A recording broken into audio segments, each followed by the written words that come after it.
শেরপুরে পাথর দিয়ে নামানো হচ্ছে সাপে কাটা রোগীর বিষ। ক্ষতস্থানে এক টুকরো পাথর রেখে দিলেই তা শুষে নিচ্ছে বিষ, এমন দাবি করে দীর্ঘ ৭৯ বছর ধরে চলছে এমন চিকিৎসা। অবশ্য জেলা সিভিল সার্জন বলছেন এটি মোটেও বিজ্ঞানসম্মত নয়, তাই কাউকে সাপে কাটলে দিতে হবে অ্যান্টিভেনম। শেরপুর থেকে মহিউদ্দিন সোহেলের প্রতিবেদন জানাচ্ছেন। ভারতের মেঘালয় রাজ্য ঘেঁষা শেরপুরের নালিতাবাড়ী উপজেলার নির্জন পাহাড়ি এলাকা বারোমারি। এখানে ১৯৪৬ সালে সিস্টার ইম্মানুয়েল স্থাপন করেন আওয়ার লেডি অব লুডস ডিসপেন্সারি নামে একটি প্রতিষ্ঠান। এরপর থেকে দীর্ঘ ৭৯ বছর ধরে এই প্রতিষ্ঠানটি সাপে কাটা রোগীকে পাথরের মাধ্যমে চিকিৎসা দিয়ে আসছে। যে কোনো সাপের ছোবলে আক্রান্ত রোগীর ক্ষতস্থানে কালো রঙের একটি পাথর রেখে দেওয়া হয়। এরপর যতক্ষণ শরীরে বিষ থাকবে পাথরটি ততক্ষণ চম্বুকের মতো আটকে থাকে।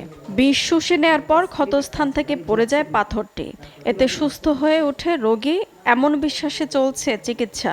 যুগ যুগ ধরে চর্চা যায় আমাদের এখানে চিকিৎসা সাপ কাটা রোগী। সাপে কাটা রোগী এখানে আসলে আমরা একটা পাথরের মাধ্যমে চিকিৎসা করা হয়। সাপে কাটা রুগী আসে, তখন আমরা পাথর বসাই, একটু কেটে রক্ত বের করে তারপর ওটার মধ্যে বসাই দিয়ে তখন চুম্বকের মধ্যে বসে যায়। ডিসপেন্সারির দায়িত্বরতদের দাবি, এ পদ্ধতিতে কোনো রোগের মৃত্যু হয়নি, বরং শত শত রোগী সুস্থ হয়েছেন। আগে বিনামূল্যে এই সেবা দিলেও এখন প্রতিটা রোগীকে দিতে হচ্ছে ১৫০০ থেকে ২০০০ টাকা। আজকাল তখন টাকা পয়সা নেই, এখন কিছু পয়সা লাগে। পাথর দেওয়ালো অনেক রোগী হলো সুস্থ হয়ে যায়। পাথরটা দেওয়াতে ওই বিষটা এই পাথরই চুষে তুলে। পাথর যখন পড়ে গেল আমি তখন নিজেকে সুস্থ বোধ করলাম আর কি। কোথা থেকে পাথরটি আনা হয়েছে তা নিশ্চিত না হলেও ডিসপেন্সারির ইনচার্জ জানান, বেলজিয়াম কিংবা ফ্রান্স থেকে আনা হয়েছে পাথরটি। একটি পাথরকে কয়েকটি টুকরো করে বিশেষ কায়দায় সংরক্ষণ করা হচ্ছে।